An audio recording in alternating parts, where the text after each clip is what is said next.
Conversa de bastidor.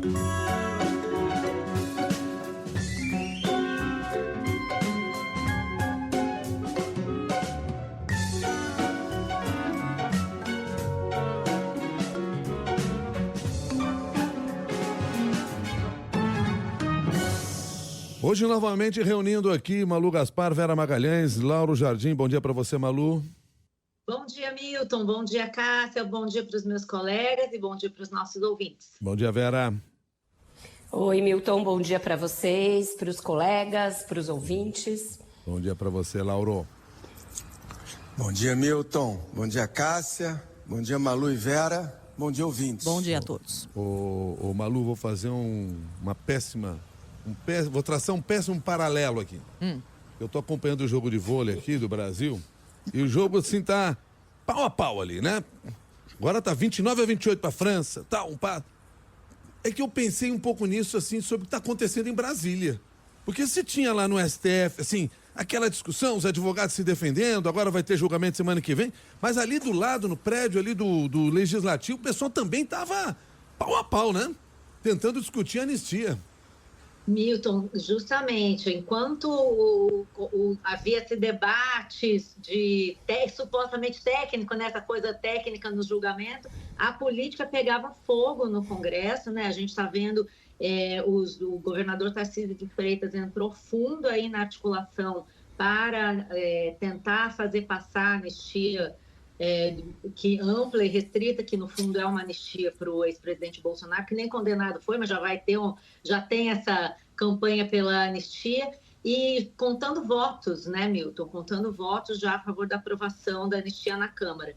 Mas é importante a gente botar a bola no chão e pensar o seguinte: tudo bem, na Câmara você tem uma situação bastante peculiar, bem específica, de um presidente que é fraco, que foi obrigado a engolir um acordo que foi negociado, a revelia dele, quando se invadiu o plenário da Câmara, o pessoal sequestrou a mesa da Câmara, os bolsonaristas, e ele teve que entubar um acordo que previa a discussão, a votação da anistia, caso eles desocupassem o lugar ali.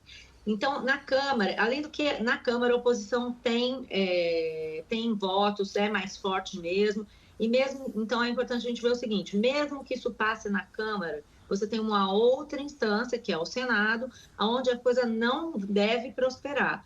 A gente tem ali uma situação em que o Davi Alcolumbre, presidente do Senado, é muito próximo do Alexandre de Moraes, e já avisou que não vota impeachment, que não vai botar essa anistia que a Câmara quer para votar. O próprio Alcolumbre já tinha proposto antes uma anistia que fosse para os presos do 8 de janeiro, que aliviasse algumas penas, mas não todas, e principalmente não a do Jair Bolsonaro.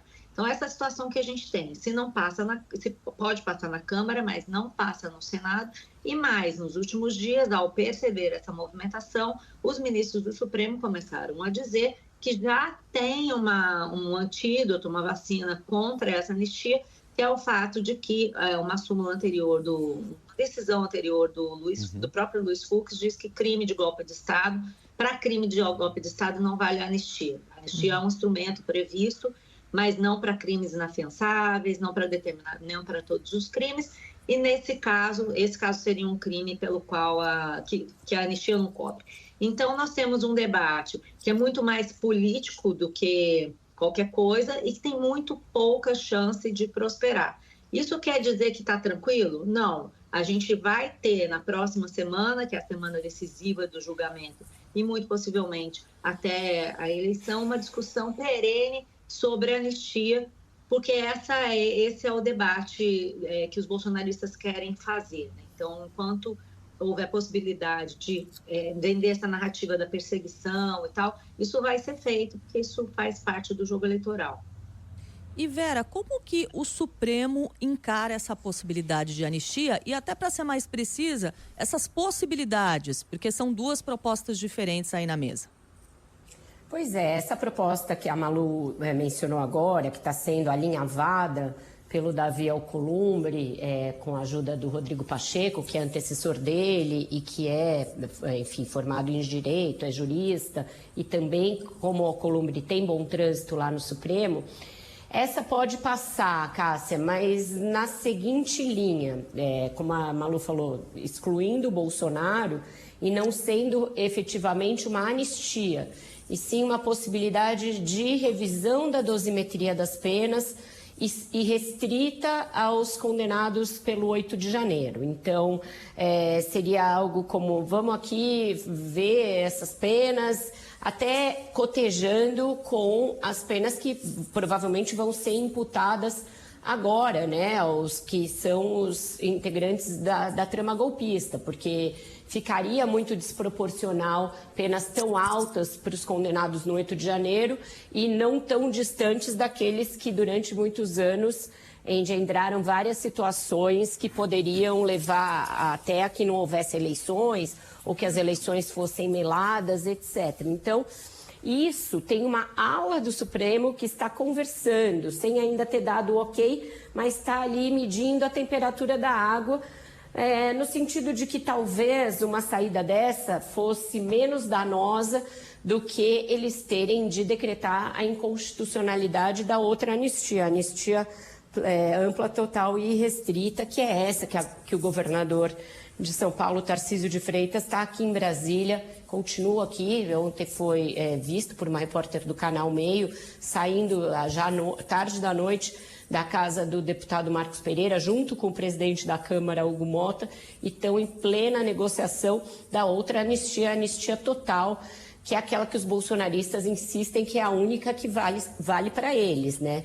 Que por si só é rasgar a fantasia e mostrar que não estão interessados em melhorar a vida dos pobres coitados lá do 8 de janeiro, e sim, única e exclusivamente, resolver a vida do Jair Bolsonaro. Em relação a esse julgamento de agora, a única coisa que eu vejo que tem ali um espaço para negociação é para redução das penas naquela questão dos crimes, o crime da abolição do Estado Democrático de Direito e o crime da tentativa de golpe de Estado. Prevaleceu o entendimento de que vale o crime apenado com a maior pena e não uma soma das penas dos dois crimes. Lauro Jardim, vamos lá. Sobre o que aconteceu nesses 2 primeiros dias, alguma surpresa para você? Alguma coisa lhe chamou mais a atenção? Milton, o que a gente viu nessa primeira semana do julgamento do golpe foi que, de alguma maneira, deu-se um pouco o que era esperado dentro da turma do Supremo, ou seja, não surgiu nenhuma revelação que vai mudar o curso do julgamento, não surgiu nenhuma novidade, nenhum novo entendimento de quem quer que seja sobre o que aconteceu no Brasil entre 2022 e 8 de janeiro de 2023. Basicamente, todo mundo repetiu ali os scripts que já vinham sendo escritos nas etapas anteriores desse julgamento. Claro que aqui e ali, se a gente for descer aos detalhes, Milton, tiveram sustentações orais dos advogados que foram mais folclóricas ou mais constrangedoras do que o esperado, como a do Demóstenes Torres, que ficou ali 20 minutos bajulando os ministros do Supremo e se esqueceu de defender o cliente dele, o almirante Garnier, que talvez o Demóstenes achasse que nem valia a pena defender ou que ele era tão inocente que não precisava de defesa, vai saber. Claro que também tiveram, e sobretudo ontem, defesas mais qualificadas, como a que foi feita pelo advogado general Braga Neto, o criminalista José Luiz Oliveira Lima, que apontou com competência problemas reais na delação do Mauro Cid. Mas, como eu disse, tudo que a gente viu até aqui, de alguma maneira, foi a confirmação do que era esperado para acontecer dentro da primeira turma do Supremo. A grande surpresa, na verdade, foi o que Malu e Vera, temo que Malu e Vera já falaram aqui, a grande novidade desses primeiros 2 dias ocorreu fora do Supremo, que foi essa mobilização pela anistia, uma mobilização que tem agora um dos seus comandantes, o governador de São Paulo. Não está claro para ninguém se essa anistia vai avançar mesmo e, se avançar, que anistia pode vingar. também como Vera e Malu já falaram, quer dizer, tem dificuldades e provavelmente a anistia que tem mais chance de vingar não é a que inclui o Bolsonaro. Enfim, a gente agora tem que esperar a semana que vem, que também não deve trazer surpresas, porque, em princípio, a condenação do Bolsonaro e dos outros 7 réus é o que deve estar apontando para acontecer. Então, o que a gente vai ter na semana que vem é a intensificação dessa discussão da anistia em paralelo ao julgamento. E Malu Gaspar, o que você apurou em relação ao humor, aos sentimentos, à percepção do ex-presidente Jair Bolsonaro em meio a essa primeira semana de julgamento? Então, Cássia, eu acho, pelo que eu colhi de pessoas que estiveram com ele ontem e anteontem, ele começou o julgamento muito abatido, abalado, até o Lauro chegou a publicar uma nota dizendo que ele estava com o olhar perdido. É meio esse o relato, assim, ele estava muito se sentindo injustiçado por estar sendo julgado por Dino, Zanin, que são ministros nomeados pelo Lula, e não pelos dele, né? Não pelos ministros dele que ele indicou. Então, ele começou o julgamento muito mal. Mas ontem, parece que ele recuperou um pouco do humor por 2 razões. Primeiro, porque, nas palavras de uma pessoa que esteve com ele se viu defendido, viu os argumentos dos advogados dele, gostou das defesas, achou que foram bem e tal, aliviou um pouco essa tensão que ele estava, e porque nessas visitas que ele recebeu também, incluindo a do ex-presidente da Câmara, Arthur Lira, disseram para ele que vão botar toda a força na anistia. O que ele tem dito para as pessoas é que ele vê, que ele já sabe que vai ser condenado, inclusive compra aí uma avaliação dos advogados e do pessoal do entorno dele que faz uma conta de, sei lá, 30 anos de cadeia, por aí, 30 anos de condenação, mas acha que no médio prazo há uma solução, acredita numa solução, entre aspas, a médio prazo para o caso dele. Isso tem efeito eleitoral, né, gente? Quando o Bolsonaro começa a achar que tem um efeito a longo prazo para o caso dele, significa que ele não vai decidir como quer o Ciro Nogueira, como querem o pessoal do Centrão e o Tarcísio, logo delegar a sua candidatura à presidência para alguém. Ele vai segurar o máximo que puder por conta dessa solução a longo prazo. Então, essa montanha-russa, Cássia. Num dia está péssimo, no chão terrível, no outro dia está achando que vai ter solução no longo prazo, fui defendido, agora sim. Está uma coisa assim um pouco típica de quem está numa situação muito difícil, ainda mais uma pessoa como o Bolsonaro, que oscila mesmo de humor até quando a coisa está bem. Foi defendido pelo advogado dele, né? Porque pelos advogados dos outros que falaram ontem, pelo contrário, né?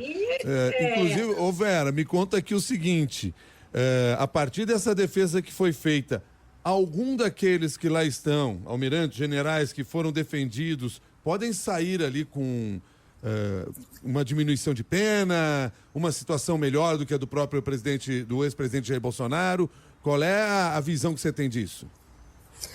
Olha, Milton, foi uma espécie de azarão do dia de ontem o advogado do general Paulo Sérgio Nogueira, porque ele não era desses mais estrelados, ele era até um pouco pitoresco, fez uma série de citações que pareciam saídas do ChatGPT ali, que iam de Van Gogh à sogra dele, mas ele... geral, entrou ali uma sopa geral. Mas ele colocou a coisa de um jeito interessante, porque ele, assim como os outros, não negou nenhum dos fatos, cada um deles isolados já bizarros, que são relatados na denúncia, né? Uma reunião com embaixadores para falar mal das urnas eletrônicas, uma reunião ministerial para abrir o cardápio de ideias para tentar não ter eleição ou não passar o poder, enfim. Mas ele fez mais, ele disse que aquilo tudo que está ali na denúncia, sim, era a busca do Bolsonaro por medidas de exceção. E nisso a ministra Carmen Lúcia mostrou que estava ali quietinha, mas não estava pescando e moscando, não. Porque assim que ele pôs o ponto final na fala dele, ela falou, peraí, deixa eu ver se eu entendi o que o senhor acabou de dizer. ele estava tentando dissuadir quem de fazer o quê? E aí ele falou, dissuadir o presidente de adotar medidas de exceção. Ela falou, muito obrigada, era só isso que eu queria saber. Então, ali, ela não precisou nem fofocar no Zap com os colegas da turma. Ela já falou, pessoal, se liga que isso aqui é importante para nós. Então, isso pode prejudicar a defesa do Bolsonaro, ainda mais porque ele falou depois dos advogados caríssimos do Bolsonaro e eles não tiveram chance de voltar a falar nada. E pode sim, segundo eu ouvi de ministros da primeira turma, aliviar a situação do general Paulo Sérgio, porque ele fez mais. Ele levou testemunhos de pessoas que não foram indiciadas e não foram denunciadas e que, inclusive, são testemunhas importantes da acusação, que é o caso do general Freire Gomes e do almirante Batista Júnior, atestando que o general Paulo Sérgio também estava nesse time dos não golpistas, que ele estava no time dos legalistas e que, em vários momentos, ele tomou atitudes de dissuasão em relação ao Bolsonaro. Então, ministros me disseram assim, vamos ver como vai vir o voto do Alexandre, porque tirando o ministro Fux, os demais se mostram muito propensos a acompanhar na íntegra o voto do relator. Então, se o próprio relator entender que no caso do general Paulo Sérgio não há elementos suficientes para formar uma convicção de condenação, ele pode sair desse julgamento até absolvido. E muita gente acha que isso pode ser uma coisa que o ministro Alexandre de Moraes pode fazer para passar a impressão, olha só, como ele não é radical, como ele não está perseguindo ninguém. Então, a conferir. Mas ontem eu colhi essa impressão da parte de ministros que estão no julgamento. E para você, Laura, o que a gente pode esperar para a semana que vem? Olha, Cássia, no julgamento da semana que vem, é importante também um ato que vai acontecer antes do julgamento no Supremo, que é a manifestação bolsonarista no domingo, dia 7 de setembro. Eles estão planejando em todo o país, mas, sobretudo, o ato mais importante vai ser na Avenida Paulista, porque vai juntar o governador Tarcísio, a Michele Bolsonaro, o governador Zema, que também vai, e o pastor Silas Malafaia, que está organizando esse ato. E, nesse contexto, sobretudo da anistia, esse ato bolsonarista do 7 de setembro tem uma importância que não pode ser desprezada. Aliás, ontem estava prevista uma conversa entre o Tarcísio e o Malafaia, justamente para definir os detalhes do ato e o tom dos discursos, sobretudo o discurso do governador. Então, é fundamental para o bolsonarismo, que está lutando pela anistia, que as ruas se encham de gente no domingo. Vai ser uma espécie de preparação para a turma pró-anistia, para que ela entre na semana que vem demonstrando força. Até porque na semana que vem é a semana que se espera a condenação dos 8 réus, ou 7 a julgar, e eu concordo com o que a Vera disse, que ontem surgiu essa novidade em relação ao ex-ministro da Defesa, Paulo Sérgio, mas enfim, se espera a condenação dos réus e do Bolsonaro, e com exceção da provável divergência do ministro Fux em alguns pontos, na dosimetria das penas, por exemplo, o que se espera é sim que os votos dos outros 4 ministros da primeira turma sejam dados com palavras contundentes contra os réus a quem o governador Tarcísio, o Centrão e o bolsonarismo querem anistiar. Então a gente vai ver dentro do Supremo votos categóricos em favor do Estado Democrático de Direito e da condenação dos réus, e ao mesmo tempo em que no Congresso vão seguir essas articulações para anistia, que vai tentar que seja votada, que os bolsonaristas do Centrão vão tentar que seja votada logo em seguida ao veredito que vai ser dado pelo Supremo. Então a única coisa certa que eu acho que tem é que este setembro prenuncia ser inesquecível e histórico para o país. Lauro, Vera, Malu, obrigado pela análise de vocês. Eu sei que a Vera não gostou da minha analogia com vôlei, então eu prometo não usar nenhuma analogia na frase que eu vou dizer agora. No vôlei, no segundo set, o Brasil venceu.